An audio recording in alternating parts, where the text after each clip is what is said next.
Recording. Something that I've really thought about over the last few days, last few weeks, is what if I'm wrong about Bitcoin? What if we're all wrong about Bitcoin? So I had a conversation with someone about an altcoin, and in the comments there were a lot of negative sentiment. There was a lot of negative sentiment about what I had said. People said, "Oh, Bitcoin is slow. Bitcoin is this. It's that." When I think deep down, I know that nothing can compete with Bitcoin. Bitcoin is that ledger, that flawless ledger. It's pristine collateral. It can be used as a medium of exchange. We have networks, we have layers on top of Bitcoin, and over the next 10, 15, 20 years, they're just going to get better and better. But it's hard for me to sometimes, I know a lot of people are probably feeling the same way, but it's hard for me sometimes to keep my sanity because I know that I'm talking to so many people about this, right? It's impossible not to have that question go across your mind. What if we're wrong about Bitcoin? What do you guys think of this? How do you guys deal with that? Like for me, it's just I think about what I've learned about Bitcoin. I dig deep, and I know that there's no way for Bitcoin number one to go to zero, right? I know that Bitcoin has this massive network effect that nobody can even close to compete with. It has the most hash rate out of every network to exist. And over time, like I said, this is going to get better and better, right? So what do you guys ever come across this thought? What if we're wrong about Bitcoin? What if the advice that I'm giving people is wrong? Is that something that has affected you in the last little while? I don't think personally it's affected me in the last little while, but it definitely was a huge part of my beginning to understand about Bitcoin. And I think you're definitely in the right mind frame of questioning these things. This shows your type of like intellectual curiosity. You know, if you're never questioning things, if you're never looking deeper into things, you're never learning. So I think that's part of it. I think that's actually a good thing that you're questioning these things. I personally feel like I've done enough research into what makes a protocol and why Bitcoin is the dominant protocol. So like I look back at something like TCP/IP, which is what all of the internet is based on.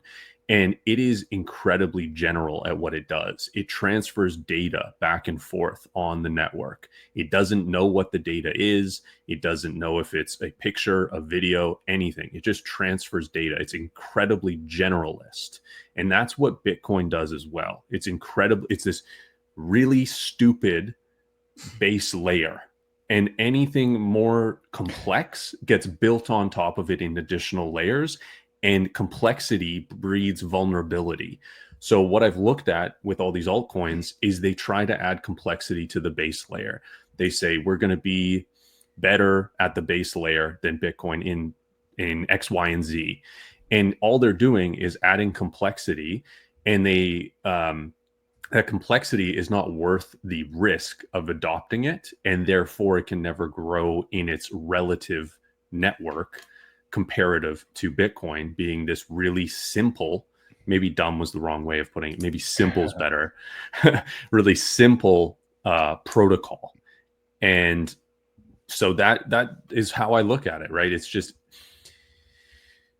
you don't need everything to happen on the base layer, and people that think that you do are making compromises that they don't understand. You know, I think in that video that you were referencing, in that discussion you were referencing, I think one of the things that came up a lot was pruned nodes. And there was this idea that there was sort of no compromise with a pruned node. And I think that what you talked about is if you're bringing your transactions or your balance to an accountant, if they're really doing due diligence, they're tracking those transactions. They're seeing where that income came from, how it landed in your balance sheet.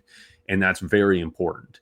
And the fact that it's very deceptive with a lot of these coins. And, you know, the one that we're talking about is not the only one that does this, but they call their nodes full nodes when they're pruned. And then they call full nodes archival nodes. So it's sort of this terminology definitions that changes. So it intentionally confuses people, I think. I think it's malicious, actually. And So what they call a full node is 3 days of transactional history, and then it's the UTXO set. We can run a prune node with Bitcoin, but we don't because it has massive trade-offs. It's not it's not really full decentralization, and of course they'll just argue that, right? But I think they're wrong when it comes to that, and I think there's a massive compromise there, and a lot of people in multiple aspects of dealing with these other protocol systems that pretend to compete against Bitcoin, they don't address the actual trade-offs, and they're very quick to distract from the trade-offs and say, yeah, but what about this about Bitcoin? What about this? What about this? Right? I don't think there's any good argument to have prune nodes. I think it creates more centralization risk than these people realize, and it actually creates a system that is not fault tolerant in my perspective. Yeah, I think that I'm not going to get too far into the altcoins versus Bitcoin stuff. I think that when I think about Bitcoin and whether or not I'm wrong, it's definitely crossed my mind. It crosses my mind quite often, and mostly because I'm so far into Bitcoin, both my time and my wealth, pretty much all in Bitcoin right now. And so when you're that far into something, the worst thing that you can do, I think, is shut your ears and shut your eyes. You have to be open-minded. That's what led Bitcoiners, I think, to where we are today. And I don't think that people should ever change that. I think that the more time you spend in Bitcoin, the more questions you're going to come across, which I think is going to just grow your conviction over time. And I think that the one thing for me that I always come back to is, like, even if I'm wrong about Bitcoin, number one, I'll know that I did it for the right reasons. That's the one thing that I notice about the Bitcoin community versus any other community I've ever been a part of or come across, is that the people in Bitcoin want things to change. They don't want to get rich. They want change to happen. And so that's why I think that even if Bitcoin is just a tool for that, and I really think that there's something much bigger at play here, something much bigger than just money happening in terms of people waking up. It's like the Great Awakening, and Bitcoin's kind of the fuel for that. It's the tool that people can actually use.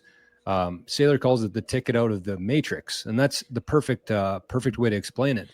And so I think that even if Bitcoin itself, whether it got hacked, who knows what could happen in the future, some sort of black swan event that we're completely blind to and unaware of, I still think that there's enough people awake to the fact of how evil and how fake the fiat system is, that something else would be built in place of Bitcoin. And this network would live on, even if the coin itself were to cease for a little while.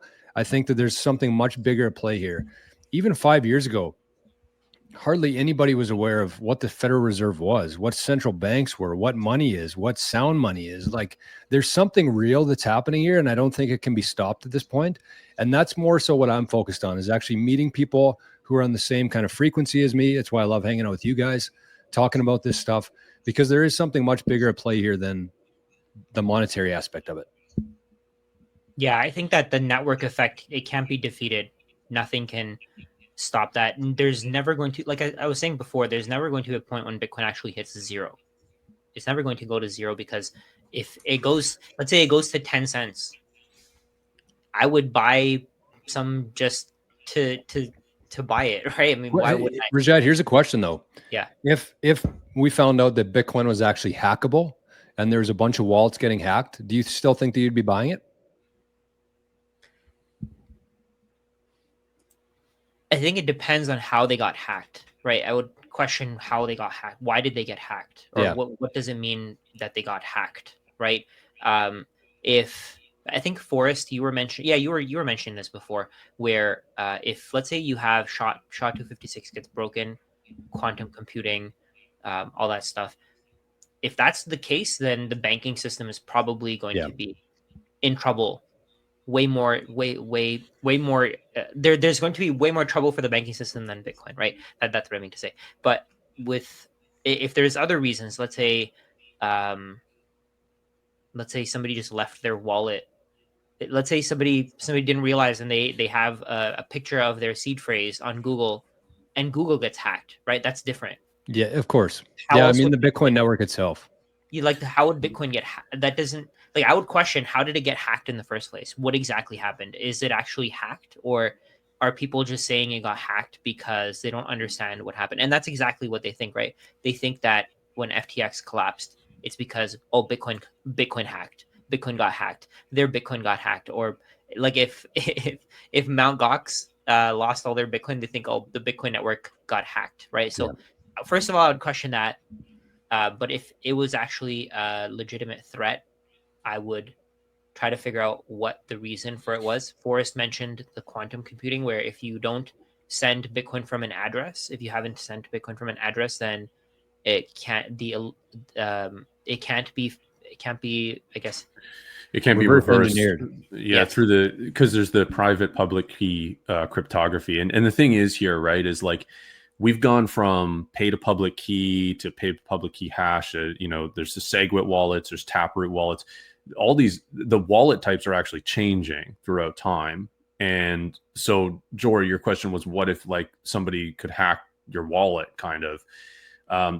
That's an adaptable part of the Bitcoin network. Actually, that's something that's fairly easy to change, or a lot easier to change than say like SHA-256. Although that could be changed too in the future if need be. Like say quantum becomes capable of dealing with that, which is much less likely than the private public key pairing. But again, these address types can change. We've seen that already. We have historical precedents for that, right? So I think it's possible to just change those again to make it so they can't be hacked, right? You know, the older addresses are much more vulnerable, right? And that's why new ones have been developed, or partially why new ones have been developed. Yeah, that's fair. I mean, if that were to happen, and if let's say Bitcoin actually got hacked, it would probably go to zero very quickly. So me selling wouldn't really make a difference, because there would be no the demand would be gone, because that information would probably spread through Twitter very quickly, through YouTube very quickly. So I probably wouldn't be able to sell anyways. I think one of the things that I don't like telling people, because you don't know what you don't know, is to just trust me. Mhm. Right? Because I want people to do their own research. I want people to come at me with their criticisms, so that I can think of it in a different way. And I think that's really important. But I maybe in more like back to what I was talking about there. What if we're wrong about Bitcoin? Do you guys feel like people can just trust you and buy it, or do you think that if they watch your videos, they also have to, let's say for example, if somebody just trusts you and they just do whatever you say, let's say Bitcoin's price dips and they're like, should I sell? You're like, no, just hold, and they just hold. Do you think that you're confident, you're comfortable with that? Like, because with me, I feel like sometimes I question it. There are people who have bought Bitcoin with a very significant amount of their wealth because of what I've said. I truly believe in what this thing is. But again, you don't know what you don't know. What Yeah, but happened? there's Like, a what difference happened? there to me though, and like being negligent and like Yeah, being a grifter and being like a scam artist right. and like trying to convince people to buy something that's not necessarily in their best interest, but more so in yours. And that's not the case here at all. I like, to me, anybody who's actually trying to grow the Bitcoin network and educate people on Bitcoin is much, much deeper than self-interest. It's, you know, like going back to what I was saying there, it's change. So if something turned out where you're wrong, or there's something that we couldn't necessarily foresee, I don't think that anybody out there would realistically be able to blame you in that sense, right? If that's kind of what you're going with this. There's a difference between being negligent and just getting something wrong. Yeah, the way I look at it is what I make is for content is I do research, I learn about something, then I share that information and people can use that information how they see fit. I haven't told anybody explicitly, like we're not forcing anybody's hand to buy Bitcoin. I mean, we say occasionally we'll say, you know, buy Bitcoin, but it's basically just general advice. It's not like we may have inadvertently convinced people to buy Bitcoin individually or together through Maple Bitcoin, but it's not like we're forcing them to do that. They're still making that choice upon the information that they've heard from us, and our information is as sound as we believe it is. You know, and you know, we do this for a living. We do this nonstop all day. We look into the risks, you know, all sorts of different stuff around Bitcoin. So, you know, people choose to trust us, but that they shouldn't necessarily trust us. I mean, I've said this before, right? Like, people actually shouldn't trust us at all. Like, if people trusted us entirely and then all of a sudden we're selling some scam coins, some our own meme coin, anything like that, then they've really done a disservice for themselves for having trusted us. Like, they should only use us to glean information, as we're people who glean information and transpose it and create educational content on that. I think that's the only form of trust people should have, is this person has done what they believe is the best creation of educational material. That's the trust you should have. It shouldn't be. It's crazy to trust anybody full out, in my opinion, for anything like beyond that. Yeah, because you don't know what their actual intentions are. Like, unless you're around them all the time, you don't know what their intentions are. Like, you don't know, like, that's one of the things that I really question when I hear people call me a grifter for talking about Bitcoin all the time and making money from talking about Bitcoin. It's because I make money from it because I'm good at it. They don't, because they suck at it, right? So when people call me a grifter, and I start questioning sometimes, should I be doing this? Is this the right thing to do? But I think that there is a lot of value in this. And again, having this conversation really helped. I think there is a lot of value in this. I feel like the people who took my first webinar, they made thousands, hundreds of thousands of dollars, some of them, because of that webinar. And people are telling me that, oh, it should be free, it should be on YouTube, you shouldn't charge for it, right? And it kind of makes me question it. But then when I really think about it, it feels almost like imposter syndrome. I know that I've spent a lot of time. I know you guys have spent a lot of time learning this and trying to understand it. And I think when we say thousands of hours of education, we literally mean thousands of hours. I literally think about Bitcoin all day, every day.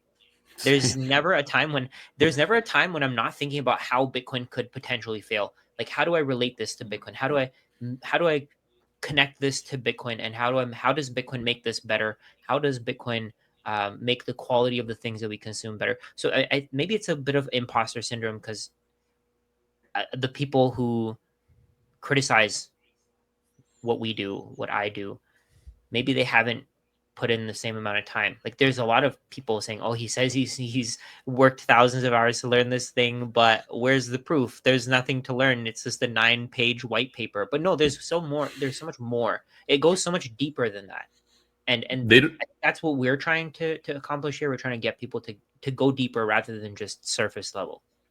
Yeah, these people don't have the context of really anything. You have no idea if they've just clicked the video, made a comment on the title of the video. Like, who knows if they even watched a minute of what you're talking about, let alone the hundreds of videos you've made, right? So they really don't know what you're saying, who you are, and they're looking at it through their own perspective. And this kind of comes back to, like, I'm not saying what we're doing is art, but this is what happens when you create something and release something. You only own 50% of it, because your intention, your creation, your vision for it is that 50%. And then the other 50% is how it's perceived by the public or by the viewer. And they're perceiving it through their own lens. So if they're super deep in the trenches of meme coins and crypto and stuff, they might understand crypto, but maybe they have no idea about fiat or traditional systems or adoption of protocols or any of that stuff, right?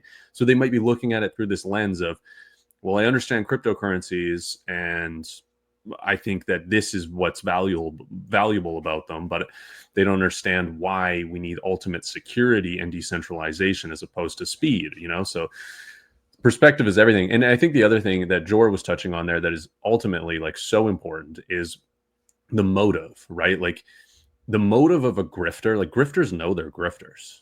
Like, they're doing it to in a self-centered way to just gain value, right? To extract value from people. Like, I would say my motive personally is that I want the fiat system to collapse because I think it's absolutely horrible for people. I think it's the worst thing in the world. I think it leads to all of the biggest problems in the world.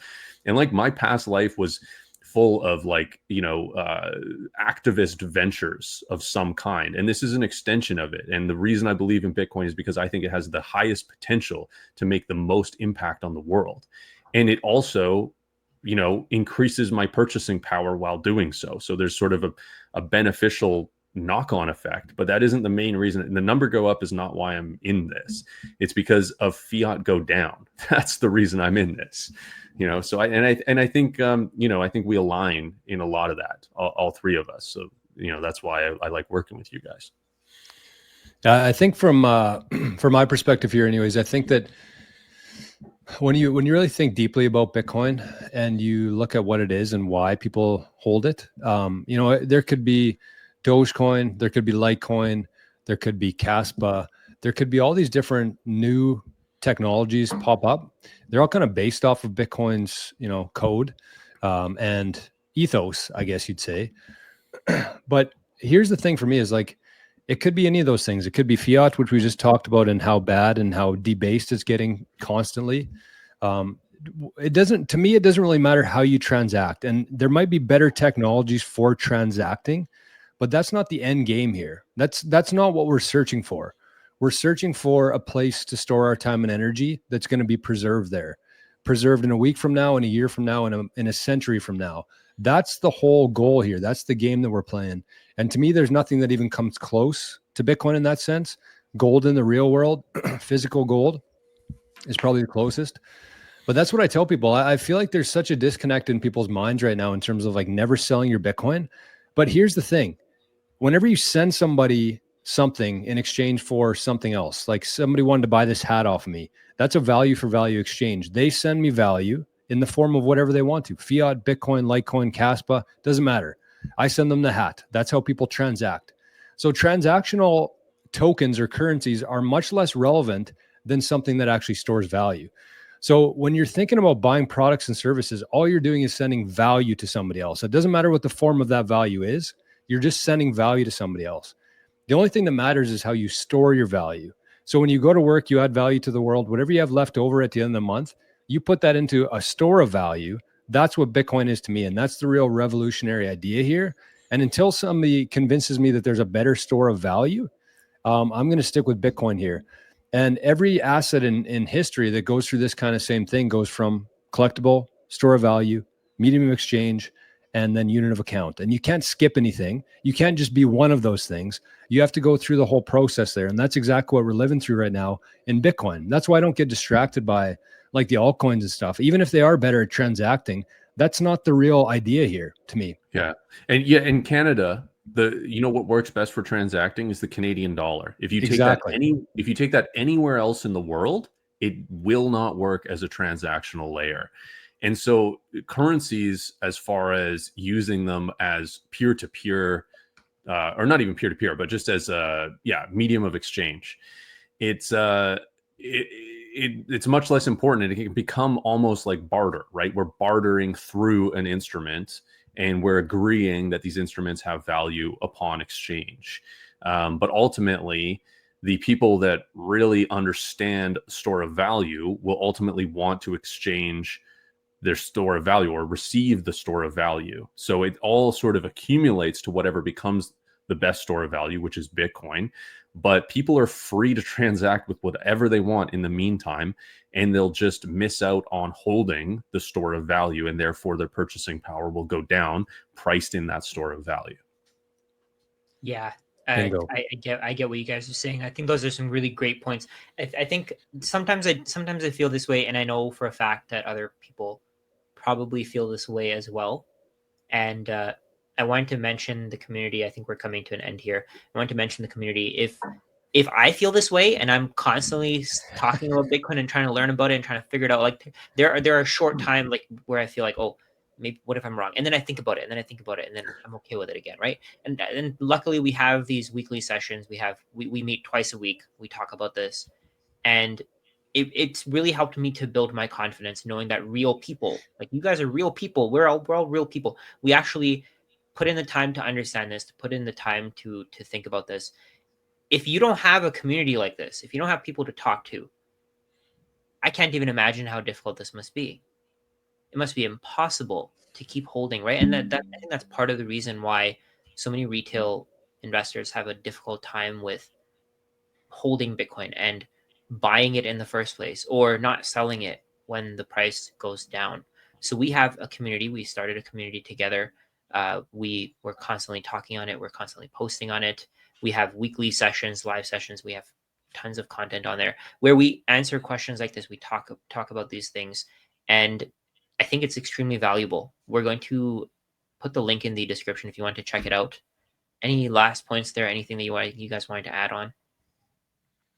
I think for me, like, the community aspect has been the real game changer for me. When I was first getting into Bitcoin, I think back on all the mistakes I made, all the sats that I wasted along the way. And to me, it's invaluable. Like, whether it's the services that we provide, helping people secure their Bitcoin or develop their portfolio and allocate some here and some here. This advice really is invaluable, I think. And the longer this, we look into the future, the longer this plays out, I think the more obvious that will be in time. But it's something as simple as, like, if you're somebody who's by yourself out there watching videos like this, and you see the news saying the next crypto crash, or the next Bitcoin crash is going to be caused by these treasury companies. They don't know what they're doing. They're buying too much. They might not have the Bitcoin. And then it's like, okay, but in reality, when you have people to talk with and share ideas and resources with, you see that 80,000 Bitcoin moved last week and the price dropped like 1%. So everything that's like being pushed out to the average person, to the mainstream, that most people would just kind of hear themselves, is total bullshit. And that's why it's so important to have other Bitcoiners that you can, again, share resources with, share ideas, ask questions, have conversations like this. And to me, more importantly almost than the asset itself is the network. And it all ties back to the network and the community and where this whole thing is going in time. Beyond that as well, the school community, there is exclusive content on there. So even if you don't understand yet the value proposition of having a community aspect, a real tight-knit Bitcoin community, and you're a fan of our work, there is exclusive content on there. We've recorded, I think, 2 or 3 now masterclasses, 3 masterclasses, all 45 to an hour long, really, really in depth on very specific subjects. So you get access to those through the free trial on the school as well. And then if you stick around, you might find additional benefit to that, that Jordan Rajat has already talked about that benefit. It's pretty badass. We had our first Maple Bitcoin happy hour on Friday, where people could actually come out of the chat, the interactive live chat, and speak, show their video, ask questions live on the show. It was a lot of fun, and that was the first one. So I can't imagine what's going to come out of that. How many people are going to be helped by that kind of stuff? And you don't necessarily have to be there for the live one either. You can watch the recorded version of that. So it's a good way to see what real people are asking, what real people are struggling with. Because if there's, if you're going through something right now, there's a good chance that there's 100,000 other people going through the exact same thing. And so, the school community, I think, has exceeded our expectations so far with the amount of people who are in there. And just imagine, just like play this thing out a couple decades from now, where the sats that you have today are worth quite a bit. And you're going to have options to travel here, maybe buy a place here. It's going to be super helpful outside of like the virtual aspect of this to know a Bitcoiner in every country on the planet. And that's kind of our goal with the school community. So we're going to like bring it from the virtual sense here to the real world with meetups and just knowing people. And that to me is invaluable. So it's a good point here and good tie-in with the conversation that we had today. Absolutely. I feel more confident every time I have these conversations, and I'm sure that the people listening probably feel the same way. Yes. So thanks, fellas. Another great chat here. We have a couple different ways to support the channel. Like we said, the Maple Bitcoin School community will have a link in the pinned comments here and the show notes. That QR code right beside Forrest's head, that's our Maple Bitcoin reserve. So if you want to send some sats that way, you can use the QR code. And finally, if you don't have the financial means to join the community or send sats, you can also just subscribe, like the show, leave a comment, let us know what you think about it here today. And that's it. So I had a thing here. There it is. MapleBitcoin@speed.app if you're watching this on your phone. So that's it, fellas. Thanks for another great chat. Thanks for making me, Forrest, Rajat feel a little bit better about things. And we'll talk to you soon.